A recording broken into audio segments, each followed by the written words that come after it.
Vladimir Putin has obviously your friend and mine. Yes, indeed. He has intervened in our election in the past. Right. It's not something, as you experienced firsthand, it's not something we talk about a lot. Do you fear that that is something that could be happening for 2024? And do you think we should be talking about it more?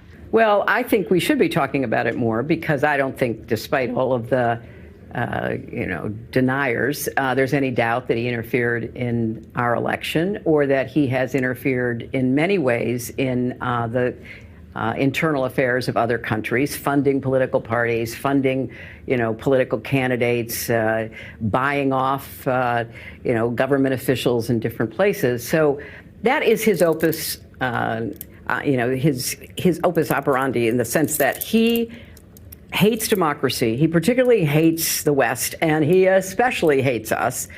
And he has determined that he can do two things simultaneously. He can try to continue to damage and divide us internally, and he's quite good at it. And sadly, he has a lot of apologists and enablers in our own country, people who either don't see the danger or dismiss it out of hand, or maybe agree with some of the, positions he's taken on certain things, including his barbaric invasion of Ukraine. And so dividing us and then trying to seize territory in such a brutal way to try to expand his reach, to try to restore the Russian Empire, if not the former Soviet Union, that is who he is. I said that for years.